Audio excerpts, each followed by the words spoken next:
And at the end of this video, I also have a bonus where I'm going to compare 5 different HIPAA compliant or HIPAA compliant phone services for your healthcare business. So it becomes easy for you to take a call as to which one is the right fit for you. So let's start off by understanding what does HIPAA compliance or HIPAA compliant phone service mean.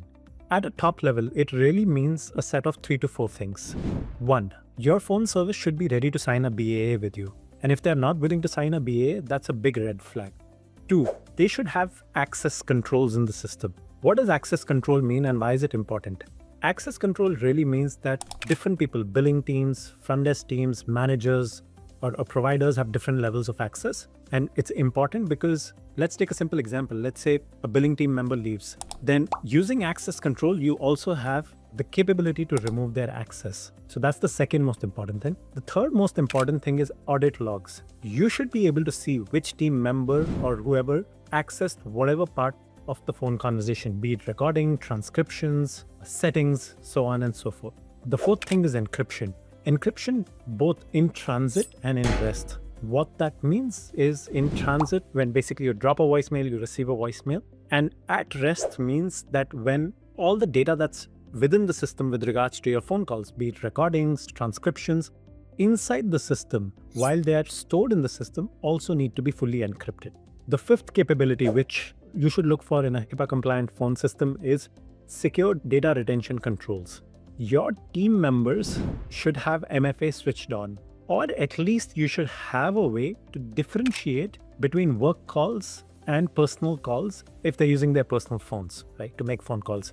And that is why it is said that the personal phones are not HIPAA compliant.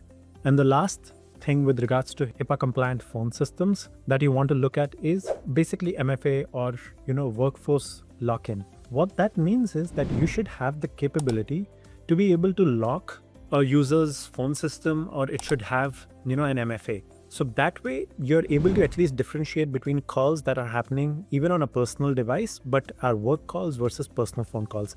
And this is why personal phones are not considered HIPAA compliant, because they don't have all of these capabilities that I spoke about. So at a top level, these are the 6 things that you want to look at while looking for a HIPAA compliant phone service. BAA, access control, audit logs, encryption, secure data retention controls, and workforce device control. These are the 6 things that you're looking for before actually buying a HIPAA compliant phone system or a texting system. Now coming to the next topic, I see a lot of searches on Google and of course on AI platforms where providers and practitioners are looking for a free HIPAA compliant phone system.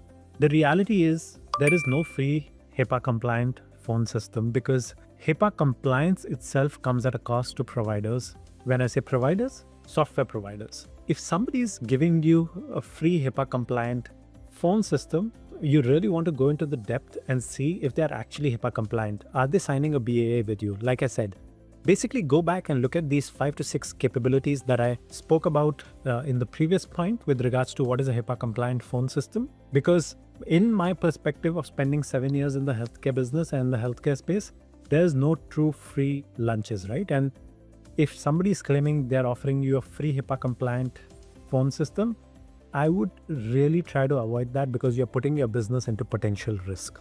The next question that I want to address through this video is that is FaceTime HIPAA compliant? Before we understand with a simple yes or a no, let's ask ourselves 2 questions. Will Apple sign a BAA for you to use FaceTime? If they won't, then that's your answer there. And the second question that I would ask is that if you're having a video communication with a patient on FaceTime, in all likelihood, you're going to see their FaceTime ID and probably other PHI details as well.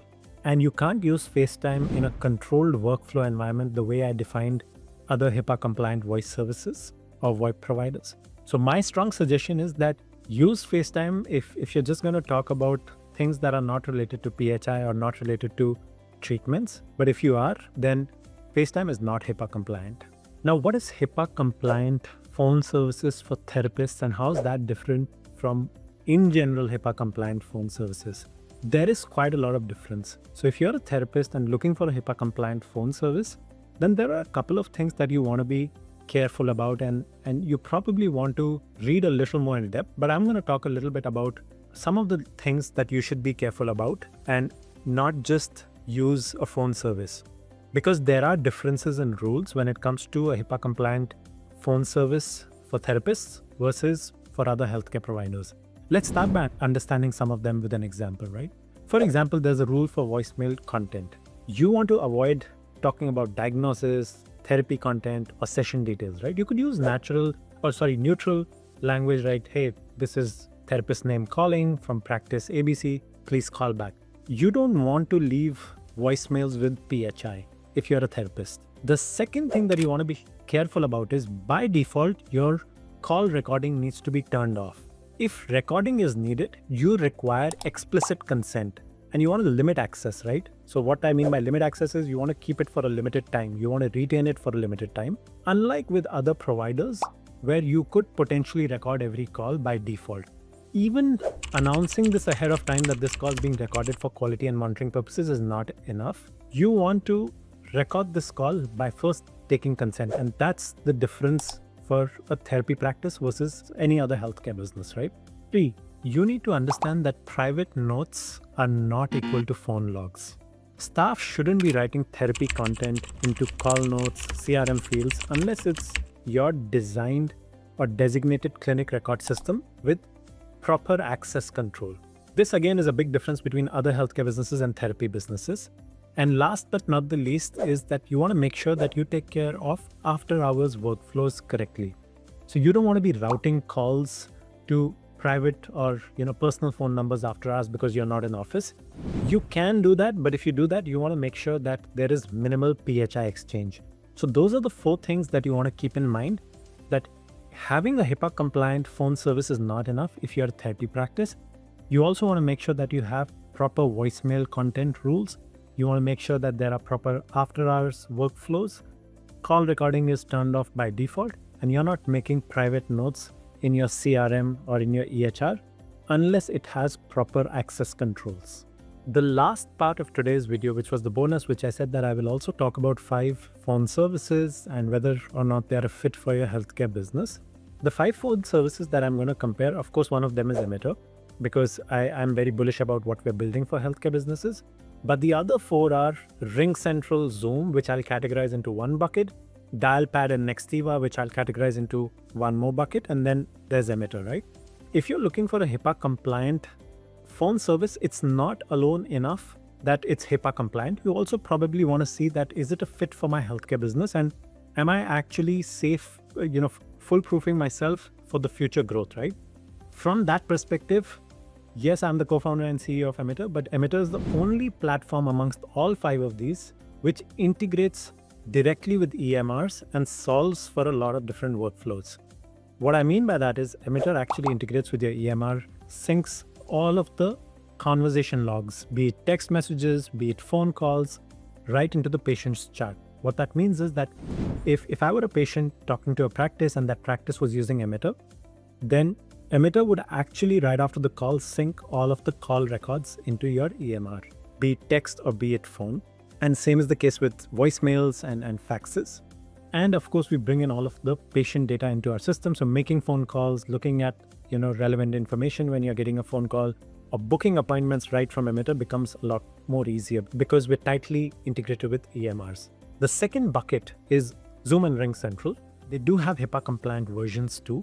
But why I put them together is because they do have the capability to integrate with your EMRs. But that's a very limited capability to integrate with the EMR.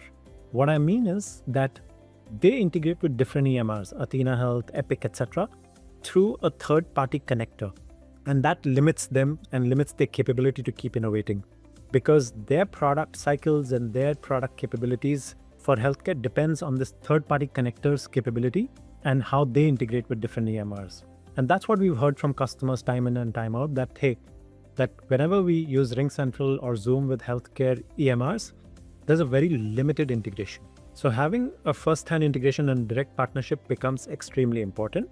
And that's where I would put Zoom and RingCentral.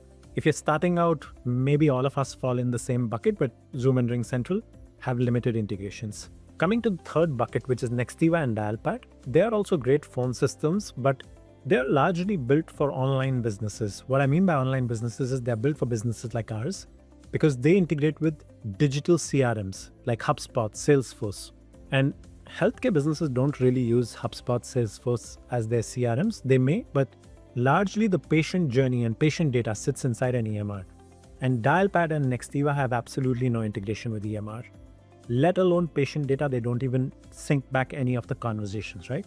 So if you're truly looking to scale and automate not just a lot of your day-to-day workflows, but also your phone calls and the phone journey, then I would look at Emitrr as your best bet, and the second best bet as RingCentral or Zoom. I would probably stay away from Dialpad and Nextiva. So that's it for today, and I hope you found this video helpful. If you did, then I would strongly suggest you subscribe to our channel as we continue to create more and more videos around healthcare and software. And I'll see you in the next video. Thank you.